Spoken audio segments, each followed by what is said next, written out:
Okay, our stopping rule is when Shane got here, so now we can start. So it's my really great pleasure to introduce Daniel Freund, returning. He's a CAM PhD. I won't try to remember which year he finished in because I'll get it wrong. That he's now the class of 1947 career development assistant professor at MIT in the Sloan School. He hasn't learned from me how to hyphenate, but we'll discuss that afterwards.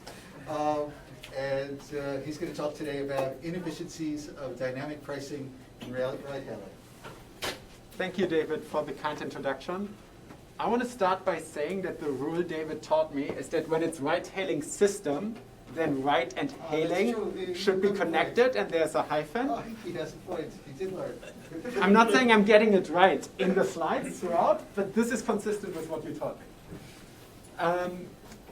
Thank you for the introduction. Thank you for the invitation. I am very, very happy to have spent the day in Ithaca. I've gotten a really warm welcome, and it's been nice after the last year and a half to have my first post-COVID or during COVID, interim COVID, in-person talk be in front of a friendly audience today. I'll be talking mostly about a paper joined with Garrett that went on SSRN yesterday at around 6 p.m. So as of now, one can actually find it. I might get to joint work with Davide Crapi and Howie Ong, who both were at Lyft in the past, where I overlapped with them. And I almost certainly won't get to a paper with Chomsky that Chomsky and I are hoping to put online later this week. Viewed this way, if I do get to it, I have 2 slides on it at the end. If I get to it, then you haven't asked enough questions.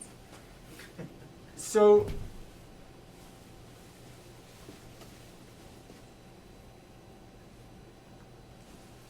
okay. So the title is Inefficiencies of Dynamic Pricing in Ride-hailing.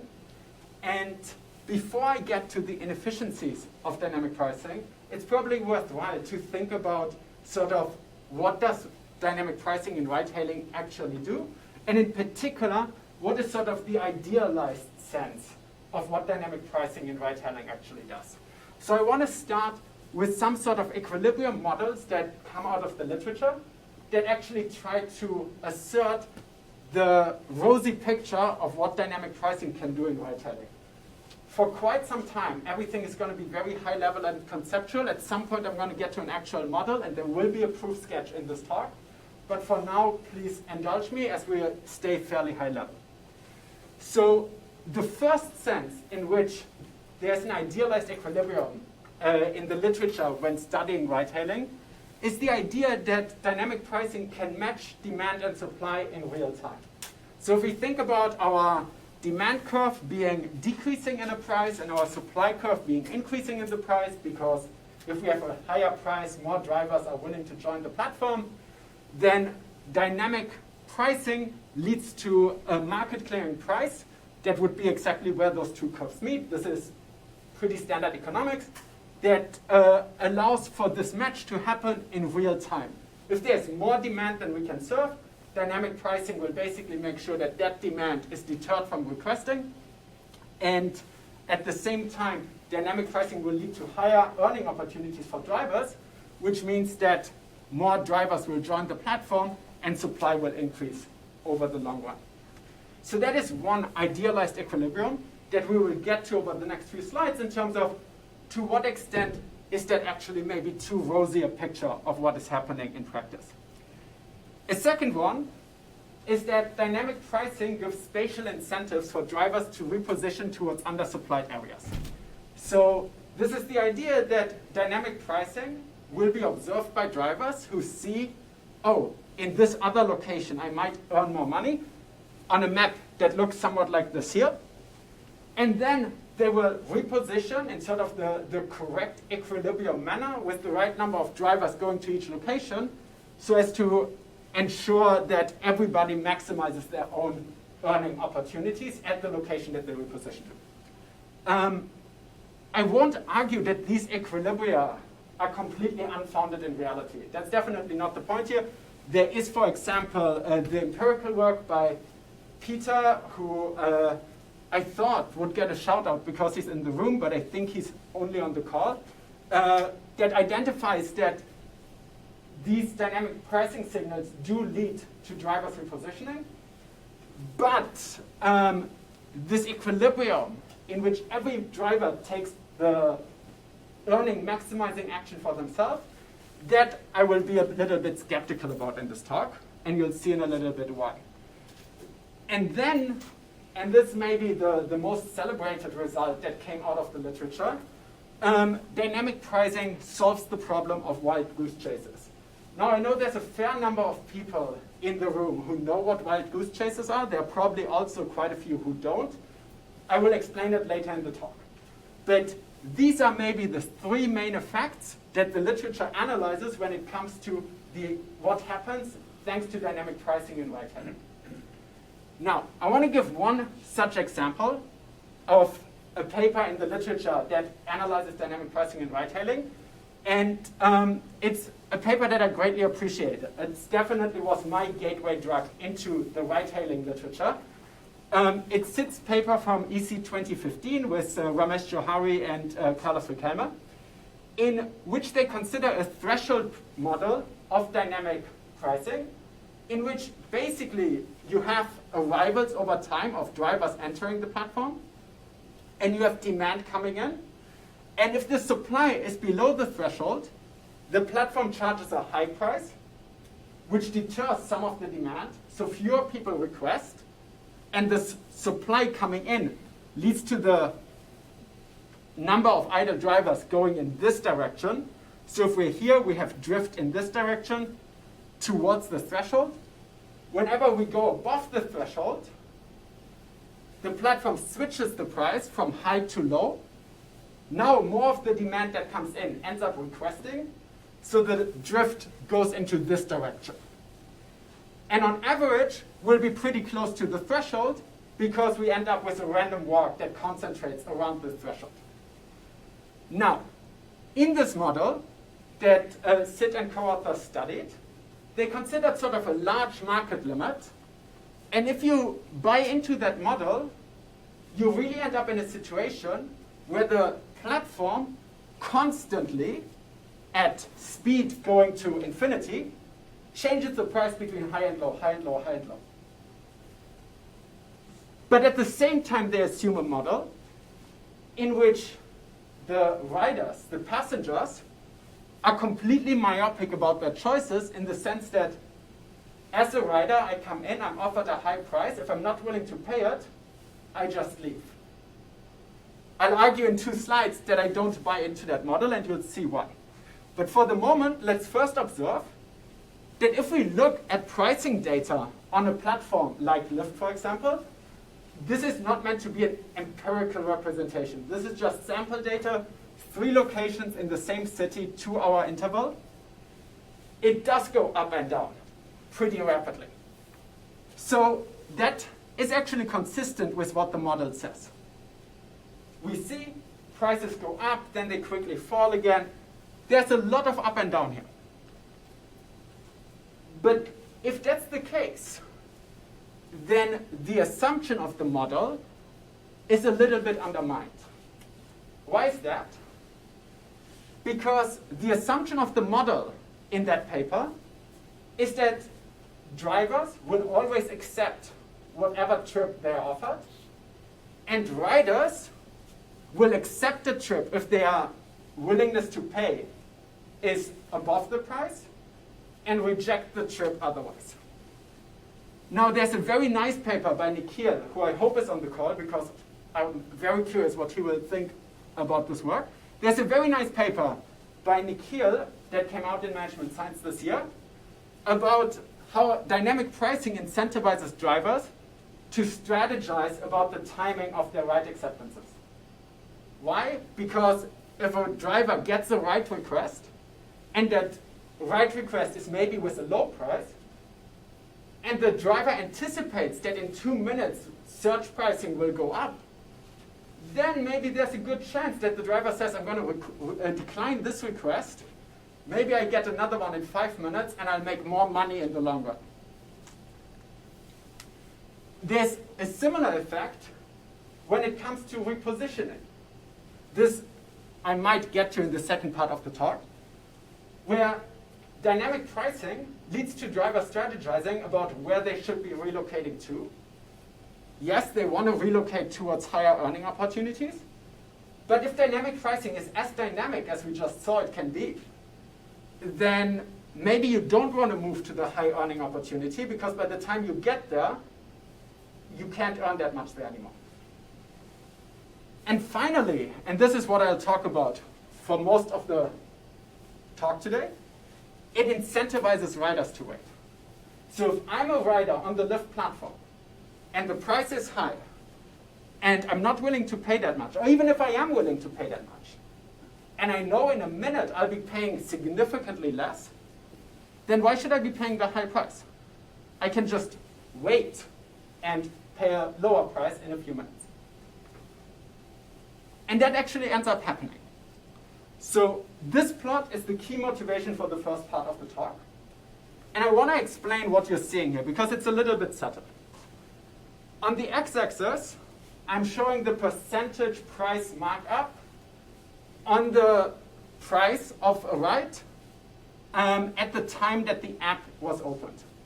So over here are the prices that are just priced at the regular price. Here is 50% markup, here's 100% markup, and so forth. On the y-axis, I'm showing you 3 different plots that basically tell us how much time passed between the time that a rider opened their app and the time that they actually requested a ride. And as you can see, the 25th percentile of riders that request a ride, they basically spent the same amount of time regardless of how high the price is. So the time when they request is almost constant in the price that they observe. But if we look at the 75th percentile, we see an almost linearly increasing function. So when the price is high, people are inclined to wait. And I'm sorry that the figure doesn't show super well. Up here is 15 minutes. So here, for example, at a 100% price markup, people are already willing to wait about 5 minutes longer than they would be if there had not been any markup at all.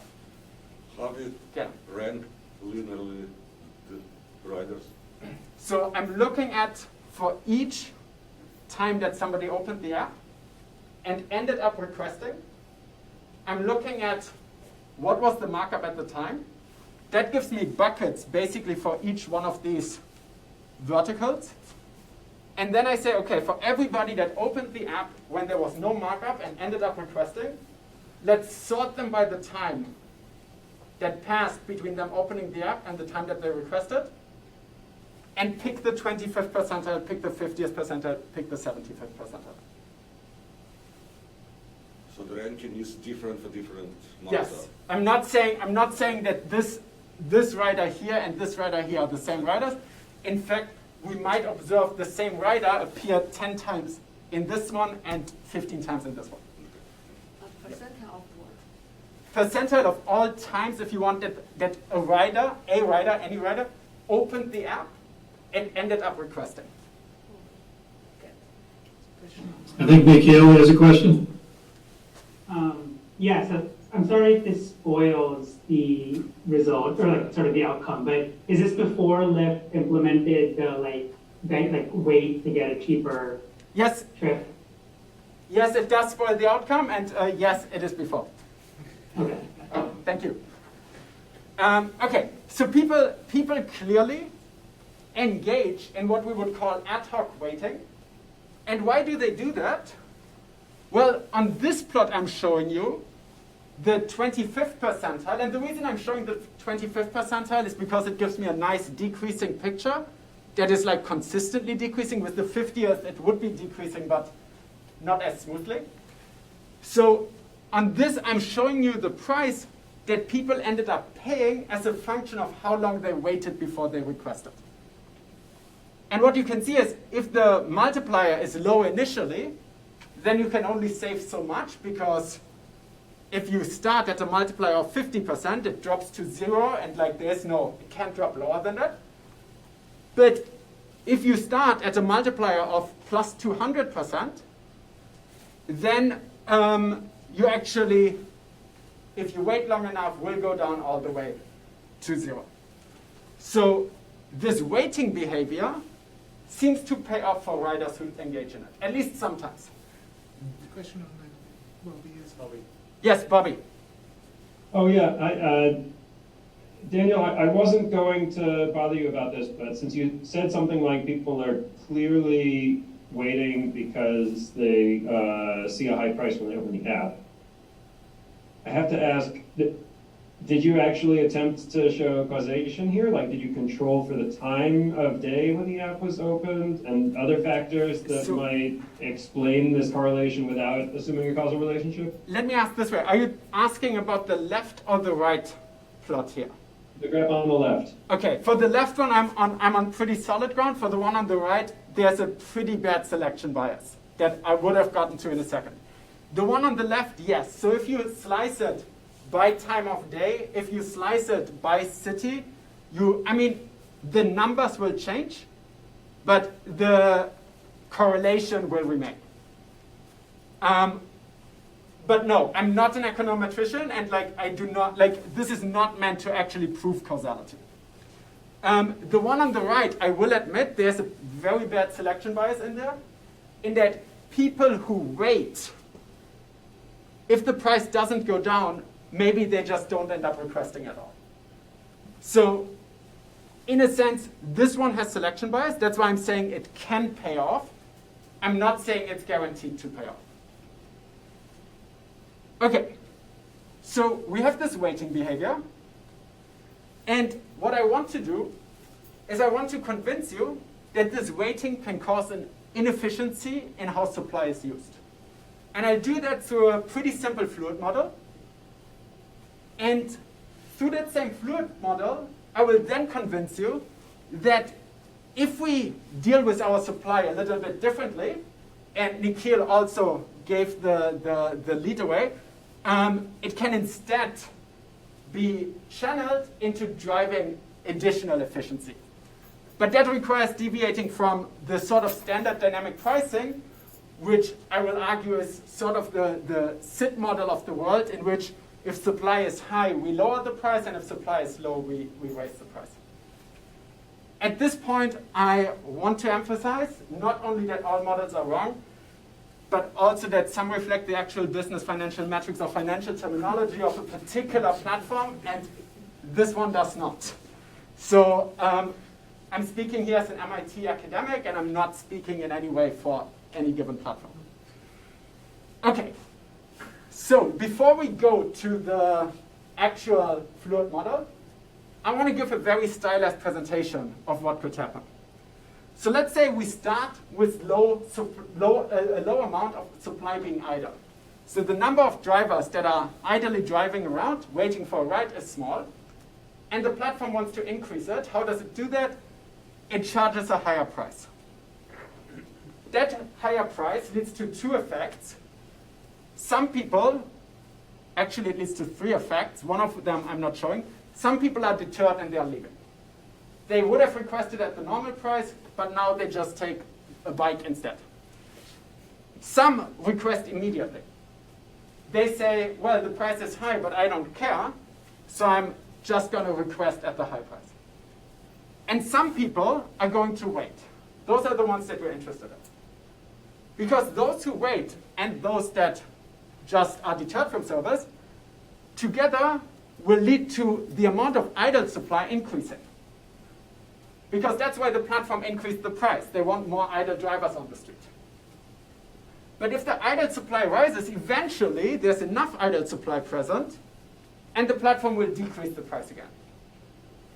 But now the people that waited don't have a reason to wait anymore because the price is low again, and they will all request. But that leads to the supply being low again, and our price increases.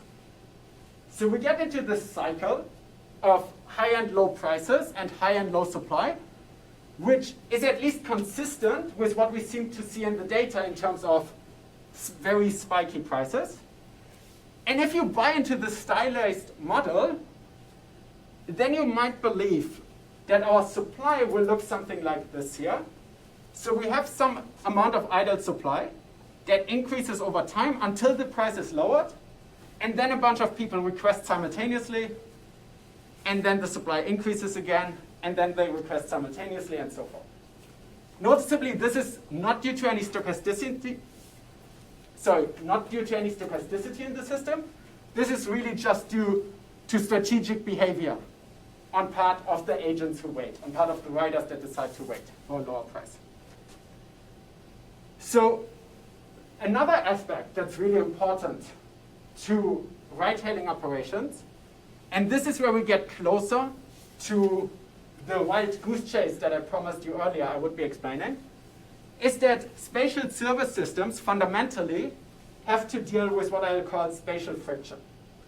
So Larson and O'Doney, in their Urban OR textbook from 1981, describe this expected time for a ride-hailing driver to pick up a passenger in a city as a function of the number of drivers that are idle driving around in the city. Why? Because if you have more drivers driving around idly, then the chances are that if you pick a point uniformly at random where somebody requests a ride, there will be a driver closely nearby. Whereas if you have only one driver in all of Boston driving around idly, then odds are that driver will be pretty far from where a request might pop up. Of course, Larson and O'Doney don't talk about ride-hailing. They talk about fire brigades and how close they are to the fire in the urban area. But the idea is the same. You have this inverse square root relationship. Now, why is that important? Because if we look at ride-hailing data, we observe more or less the same. We observe the time it takes drivers to pick up a rider is roughly inverse square rootish related to the time that it takes, to the number of drivers that are idle on the street. And this is from a paper by Colloquium et al. From last year. If we look at a different version of the same plot, those two plots are next to each other, we can think about, well, what is the throughput of this system? And now I'm going to explain what the wild goose chase is. If you don't have any idle drivers in your system, every time a driver becomes idle, they're being asked to serve a request, and they drive across town to serve that request, and they spend as much time picking up the passenger as they then spend driving the passenger to their destination. And that leads to a fairly low throughput in the system because drivers are spending way too much time en route to a passenger rather than with the passenger. If you have more passengers instead more drivers instead be idle, then you don't end up with drivers spending nearly as much time en route to the passenger. Instead, they spend a little bit more time idle, but way less time en route to passenger, and the throughput of the system increases. So what we find is that having more idle drivers will actually increase the system throughput, and this area here on the left side is what we call the wild goose chase area, which is when drivers spend all of their time driving to passengers to pick them up, rather than spending some time idle and then most of the time actually with passengers. Now, the idea that comes out of this paper by Castillo et al., 2017, is that dynamic pricing moves the system from this place here, all the way on the left, over to the place on the right, by deterring demand and ensuring that some amount of drivers remain idle. Other questions on that? Because this is really important for what's going to come next. Are those two plots clear? Okay. So, what's the problem with our strategic volatility and this idea of wild goose chases? Well, I'm going to claim that Jensen's inequality tells us that dynamic pricing can't maximize throughput. And I'll try to formalize that in a fluid model in a moment, but I want to do it just pictorially. When we're over here and we lower our price because we have a lot of idle drivers, then a lot of people will request so that we end up over here on the left side, and then we increase our price again. And we end up moving back and forth between these two parts of the throughput curve that are not actually at the maximizing point. And Jensen's inequality tells us that this is a concave function, so taking any distribution around the maximizer won't be as good as being actually at the maximizer. So dynamic pricing cannot actually maximize our throughput if people engage in the sort of weighting behavior that leads to a volatile supply. Can I ask a question? Yes. Wait, so what are you assuming that riders know? So like how? Right now I'm not assuming anything yet. Right now I'm assuming that such behavior exists and saying if such behavior exists, then we can't be maximizing throughput. In a slide or two, I will give you a model, and then I'll be assuming things. Okay. Nikhil. Yeah, so is this assuming that delta is like some like discrete quantity? Like would this go away as delta goes to 0? Yes. But if delta goes to 0, then you would simultaneously have the time between these drops go to 0, which means either which basically means either you stop price differentiating, or the wait time is so small between two times when the low price is being charged that you destroy incentive compatibility of people not waiting. Let me get to that, okay? Okay, thanks. Okay. So let's give our fluid model. Sorry, Daniel, I was going to pause, but I think I'm going to follow up on Phil's question. So I had the same one.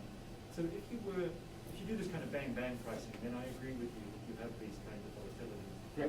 Smoother pricing? Say again? Smoother changes in price? So there are two ways of doing smoother changes in price. One is you update your prices every 2 minutes, as you currently do. That's what Uber says in their papers. They update their prices every 2 minutes. But you just react more slowly. That one works, but then you're acting with one hand behind your back because you're not reacting in real time anymore because the price that you charged 10 minutes ago, which was very high, is still restricting you to charge a high price now because you're smoothing the decrease. The alternative to smoother prices would be in real time.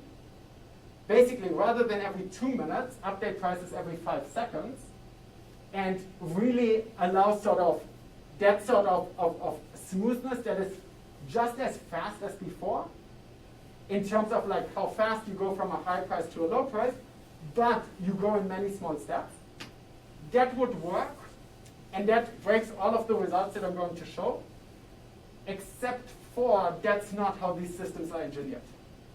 So if you were to engineer a system that updates prices much faster, and if you're okay with your customers being annoyed with the fact that they hit okay at one price, but by the time they actually requested the price check, if you're okay with that, then yes, then this won't hold anymore. Thank you. Okay. So the fluid model looks as follows. We have drivers arrive at a rate of mu, and this is an open system.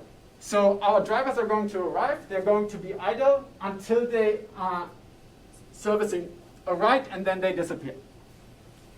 We have riders arrive at different rates, I, for lambda I, for each type I. And each type I is characterized by two parameters beyond the arrival rate, which are the utility that they get out of service and the disutility that they get out of waiting. So VI will be the utility for service, WI the disutility per unit of time spent waiting. the platform, we'll assume for now, sets a high price and a low price and a control threshold. And the control threshold is the point at which supply is so high that the platform lowers the price again. And we will have an expected wait time, denoted W, that will arise out of equilibrium conditions.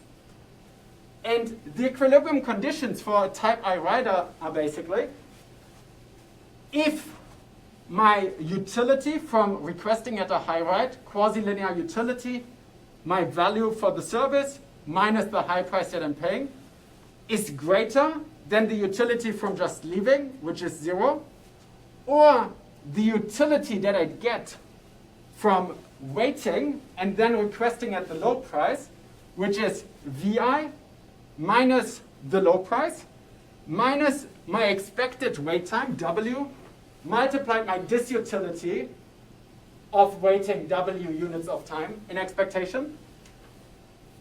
If this inequality holds, then a type I rider will request immediately, and we will use the fraction QIH to denote the fraction of type I riders that in equilibrium will end up requesting at the high price. Similarly, you can look at the fraction of riders that are willing to wait. For these, we have basically the same idea as before, except for if this quantity is larger than this one and this one, then people will request after waiting for the low price, so they will request after waiting and only pay the low price. And we will use the fraction QIL to denote the fraction of type I riders who end up with that decision.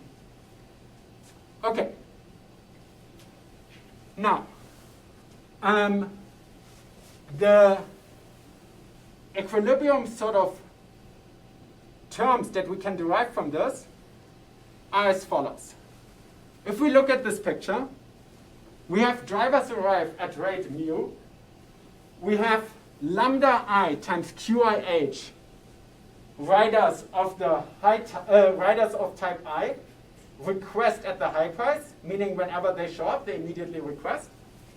So the rate at which we increase our idle supply is mu minus the rate at which people request at the high price, which ends up being this here. This answers Chomsky's question from before.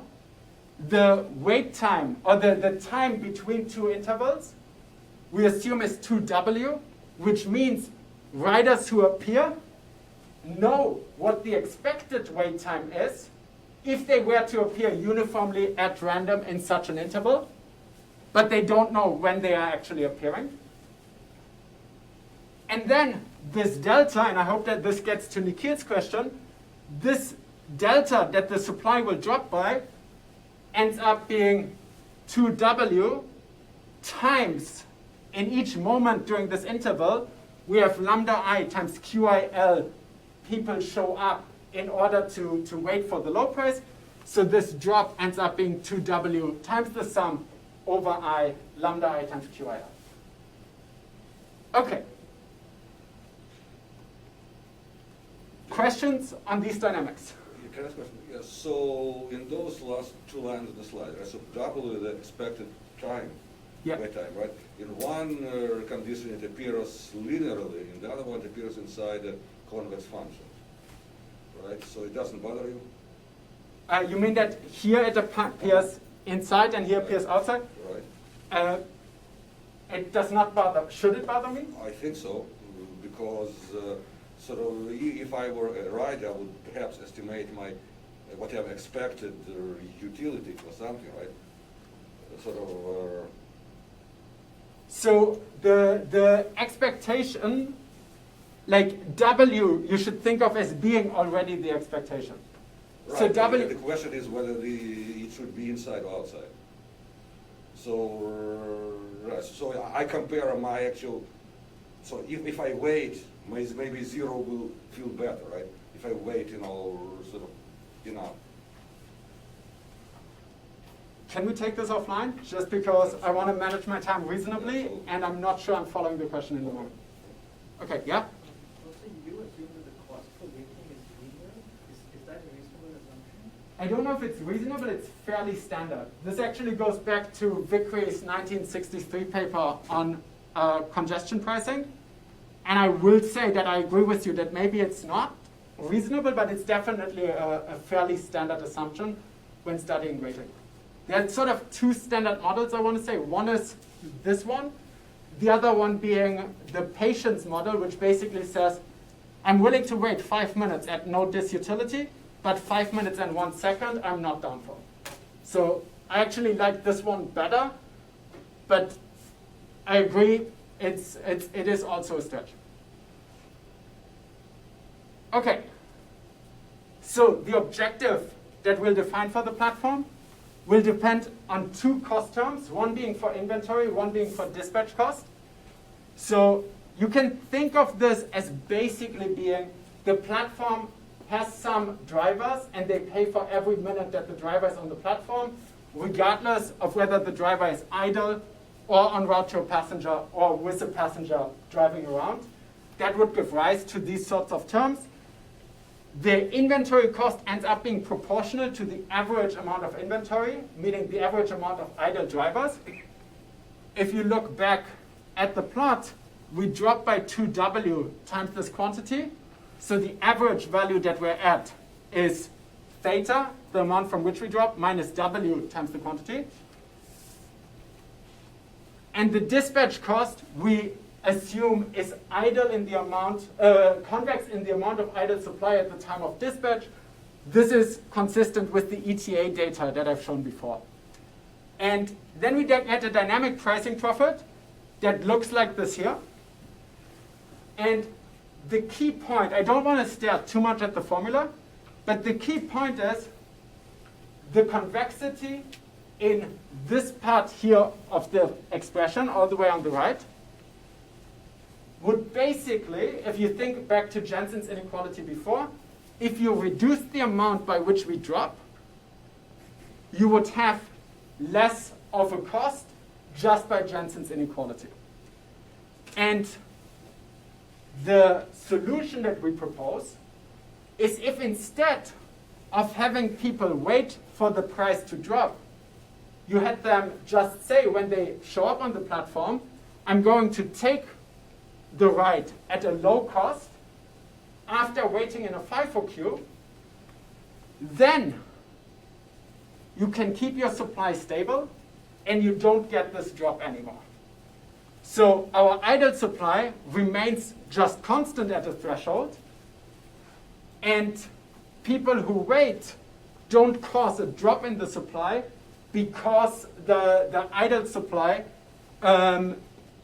because they are only served at the end of the queue when there's enough supply available without causing a drop. So I won't go through the proof sketch, but basically it boils down to showing that you can keep the same utilities for everybody involved. You can keep the same idle cost as in dynamic pricing. And the only thing that you then need is that Jensen's inequality gives you a lower dispatch cost than you would have had before. I won't go through the corollaries because I'm vastly out of time. And instead, I'll highlight, wait, no, I have until 5:15. I have so much time left. Can we see the proof? Say again? Can we go back to the proof sketch? It is really that straightforward. So it is really take the parameters from dynamic pricing.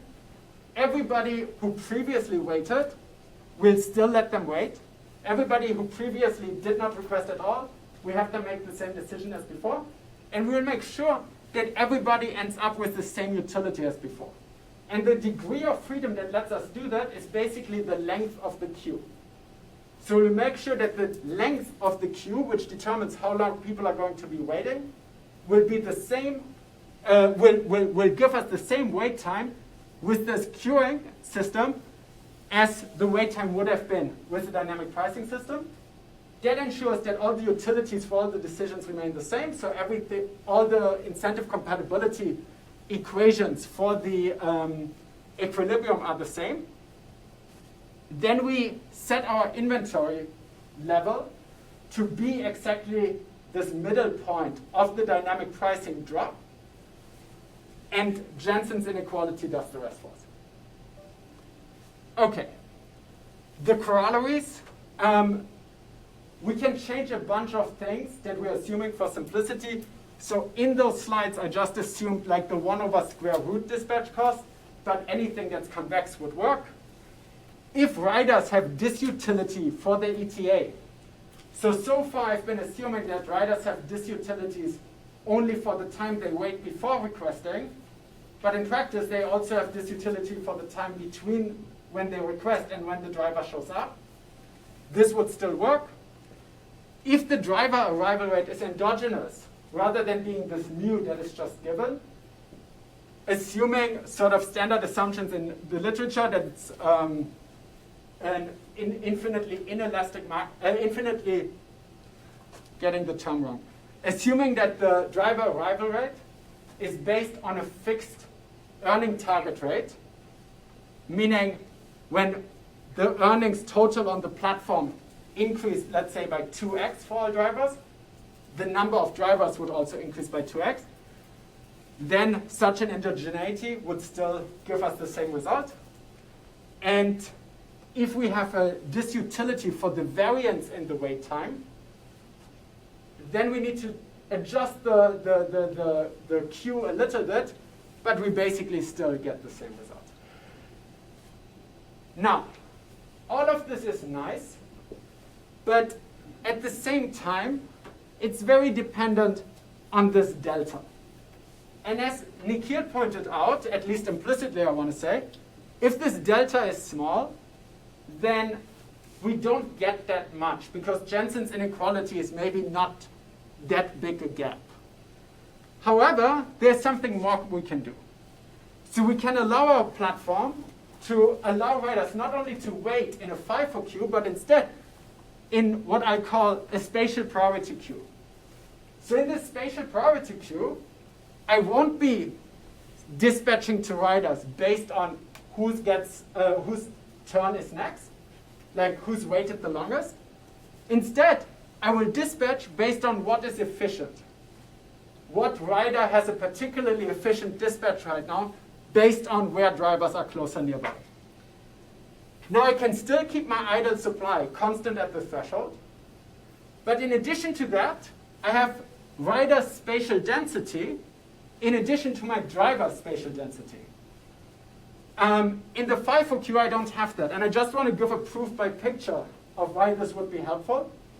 In the FIFO-queue, I have all of these riders waiting in the queue, and I have my two drivers here, and this rider that is in black is the one that has waited the longest, so I need to dispatch to them. So I'll dispatch this car. In a spatial priority queue, I have all of these different riders that are in the queue, and I can dispatch to any of them. And this additional flexibility allows me to make more efficient dispatches. So, the effect of rider patience and efficiency, if we so want, is negative in dynamic pricing, because with dynamic pricing, we have the supply and volatility, and we get this inefficiency from Jensen's inequality. With the FIFO-queue, we can cancel out this inefficiency, but we don't actually use the patience to make the system in any way more efficient. But with the spatial priority queue, we can actually leverage this patience to make the system be more efficient than it would be without patient riders. Okay, this is all nice as an analytic model, but it would be nice to have some estimates of, okay, how much of a difference do these things make? So we've calibrated some data for a very, very fictitious city. This is literally me looking at different parts of the literature where people estimated wait time disutilities for, I believe, the city of Prague in the Czech Republic, and estimated driver costs for the city of Seattle. And I'm just using various estimates that I can find, together with spatial sort of,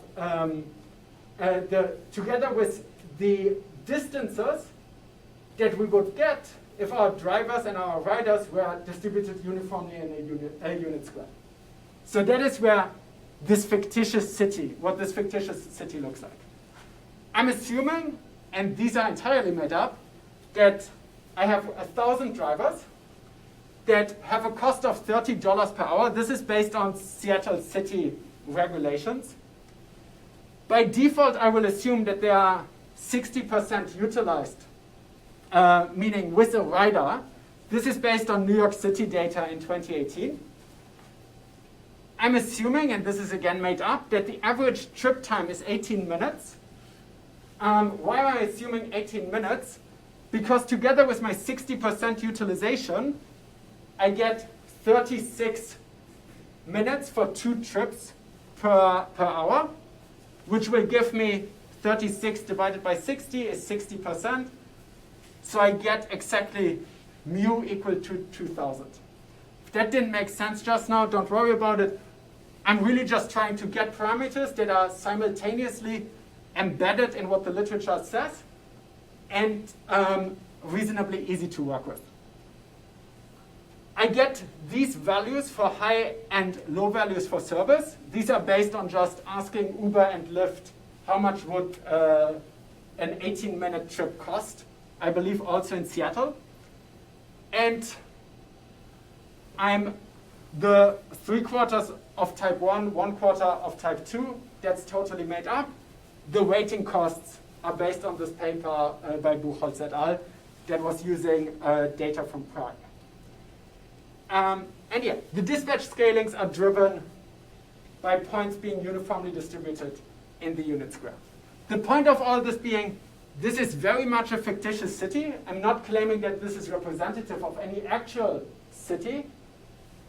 But those parameters, while made up, are also not entirely absurd. They have some embedding in parameters that have been established in the literature as being reasonable. Okay, so in this city, how much profit do I get? This is basically per hour. If I use the dynamic pricing mechanism that the fluid model basically showed, for which I've shown you the objective, I get $18,000 or $17,881 in profit for the platform per hour.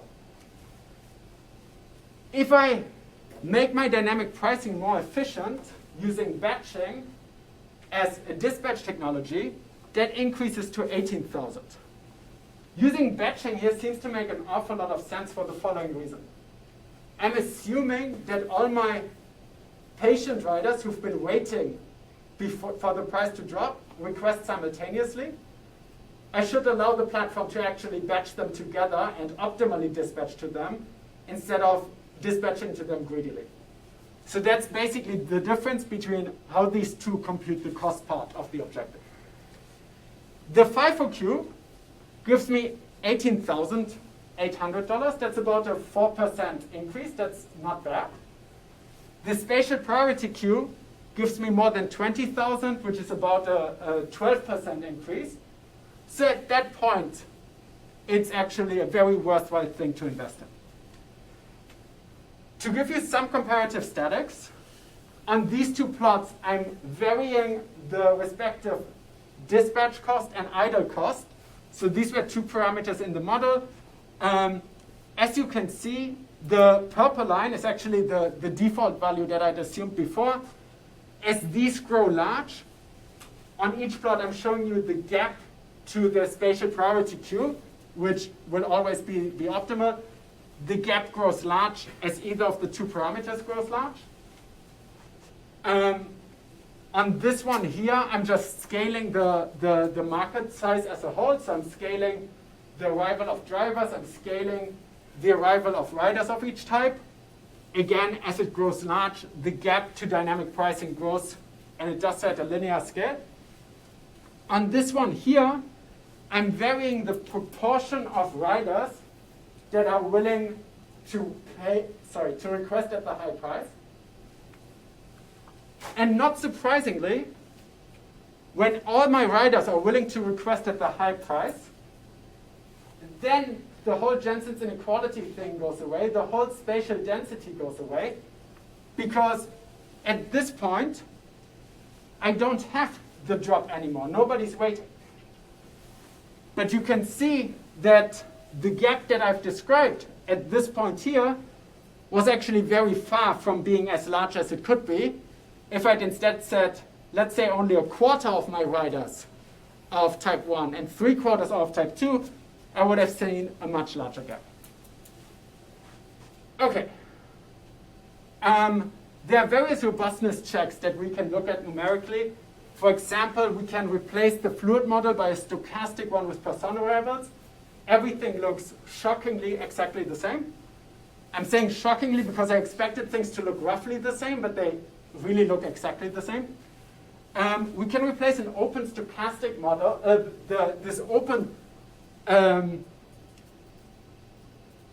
we can replace such a stochastic model that is still open by a closed one that explicitly contains the spatial aspects.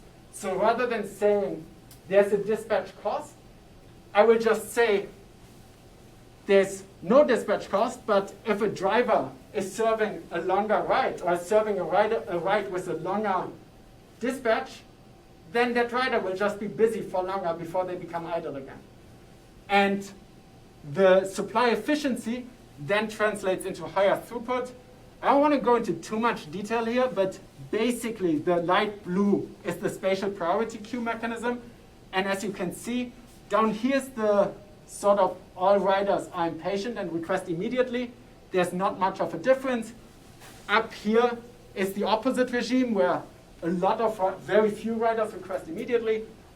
And yes, throughput goes up as would be expected based on the fluid model. To get to Nikhil's question from much earlier, yes, this is before Lyft implemented this wait and save product. This is a quote from Logan Green, CEO of Lyft at the quarterly earnings presentation a year and a half ago. The idea of wait and save is exactly what I've described here, which is to increase the efficiency of driver dispatches by having people wait a few minutes and therefore get much more efficient dispatches than one would have otherwise. So, in conclusion, for part 1, dynamic pricing in ride-hailing naturally segments our riders into patient and impatient ones, just because whenever the price changes, there are people that would have, maybe at least in hindsight, been willing to do this wait. This is not accounted for in most of our models, and by our, I mean the OR and OM community that has been studying ride-hailing very actively over the last 6 years or so. Interestingly, this patience can cause inefficiencies, but importantly, we can also leverage this impatience to instead have it boost the system efficiency. I won't go into much on the second part, on the driver side of dynamic pricing. Let me just highlight sort of a few ideas here, which are sort of these questions that drivers need to answer in their daily operation about what they should be doing in certain situations. So here I'm showing you only a part, only a sliver basically, of the plot that I showed you before. And imagine the blue price is, or the blue markup is here, the green markup is here. And a driver may be posed in that situation with a request coming from the green square, from the green location, where the markup is lower than in the location that they are in. Should they accept that request, yes or no? On the one hand, better request now than maybe no request later. On the other hand, in the blue location, prime time is higher. It turns out if they don't accept, shortly thereafter, the markup drops significantly in both locations. But that's sort of a stochastic optimization problem that you wouldn't be able to solve instantaneously. And I want to say it's a stochastic optimization problem which the literature tends to assume people solve rationally with full knowledge of everything. So the sort of equilibria that are often assumed don't necessarily arise. I think Nikhil's paper did a large step in explaining that. There are other similar situations that arise when it comes to just repositioning, when it comes, and this is one that I'm feel most strongly about when it comes to repositioning. So we have 4 drivers here. They all get the same price signal from these 2 locations. And the equilibrium assumes there's going to be 2 going to the up location and 2 going to the down location. And if those 4 were able to discuss their decisions with each other, then that's a reasonable outcome. If they were playing some best response dynamics, it would be a reasonable outcome. But they're making one-off decisions. And then it becomes a very hard to believe outcome, in my opinion. So what Lyft did would, I'm not going to read out that quote, but it's a quote by a driver complaining about this exact situation. What Lyft did is they developed this product called Personalized Power Zone that tries to instead give incentives that are sort of more static and don't change as often on the driver side, instead of giving this dynamic pricing incentive, which changes way too often in order to allow proper strategizing around it. Won't go through the details of how it works to be respectful of your time, but designing it comes with a lot of optimization questions that had to be solved in the process. Let me skip over the results and get to the second conclusion of this talk, which is, in the literature, we often assume idealized equilibria that don't necessarily arise in practice because the marketplaces that we've created by now are way too fast-paced for these equilibria to actually arise. Dealing with these situations then requires its own set of challenges that one needs to deal with.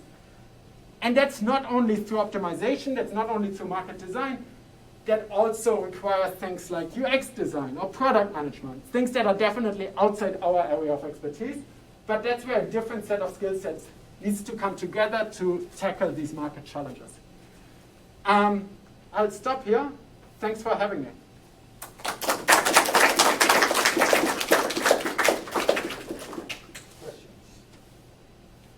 Questions? So in your stylized example, you saw increases in something good on the order of something like 10%. Yeah. And I think the answer to my following question is no comment, but which is completely valid, right? But at Lyft, when you ran some experiments, what did you see? The answer to that is 100% no comment, except for that you work for Lyft also, so why don't you just look up the internal documents?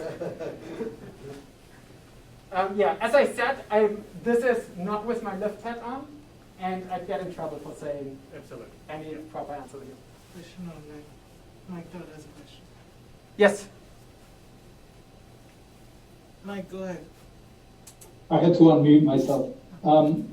This may not be appropriate or not, but I was just trying to look at this at a high level.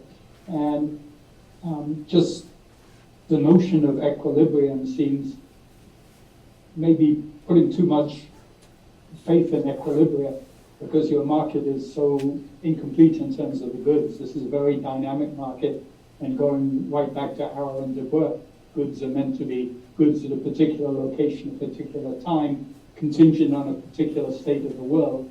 And it seems to me that all of your solutions here are introducing new goods which are based on state of the world and so forth, and therefore getting closer to a true equilibrium and the sort of welfare efficiency arguments that follow from having a true equilibrium. So I will say, first of all, I agree with that comment. I appreciate it.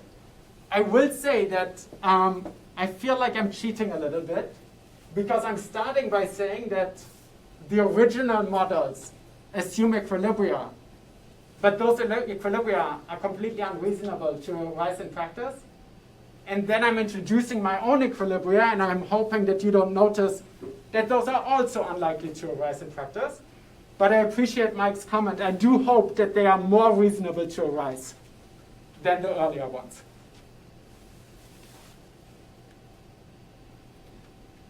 Yeah? Do the spatial priority queues have a time component too? Or Say- is it the spatial priority queues, is the priority also based on the time in which people came into the queue? Because it seems like someone could have to wait for everybody In practice or in theory? in theory. No. I mean, in the Yeah, so actually this was among the most useful review responses that I've gotten ever was when we submitted to EC, one reviewer actually expressed, why doesn't variance of wait time play a role? So it's actually reasonable to assume that like waiting until infinity in the spatial priority queue, which happens with probability 0 to infinity, but like that is not accounted for. What you can do is you can basically say, well, let's do the spatial priority queue unless somebody has waited twice the expected time. And then you'll still get some of the spatial priority benefits, but you won't have ever the experience of somebody waiting more than twice the. So there are fixes to it. Question online. Yes? To the online question? Yeah, there are two, so you need to decide who goes first. Whoever comes first alphabetically. You are the priority queue. Whoever comes first alphabetically, is that reasonable? First or last name? Peter. Maybe I forgot to look over there. Mike already asked the question. Yeah, Mike already asked. So Peter, So Peter?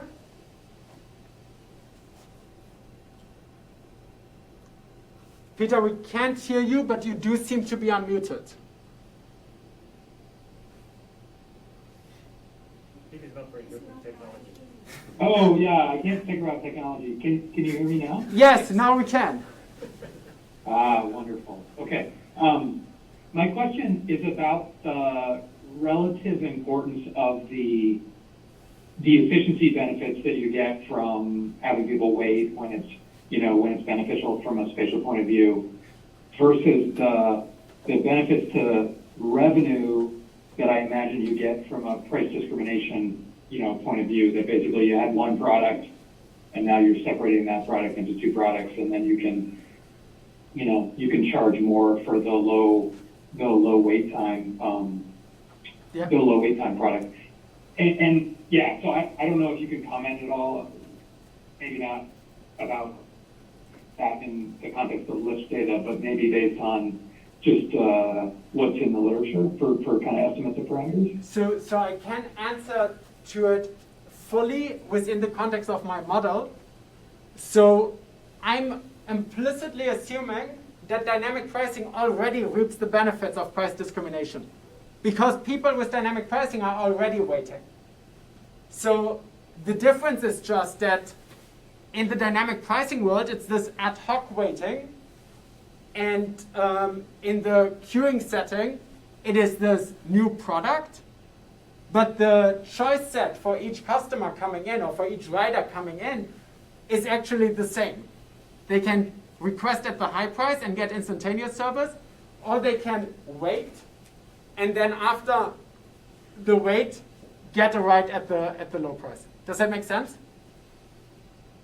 I guess it does, but I have a follow-up question, which is it's not clear to me that in the dynamic pricing setting that the platform is extracting as much revenue as possible through that mechanism from the riders.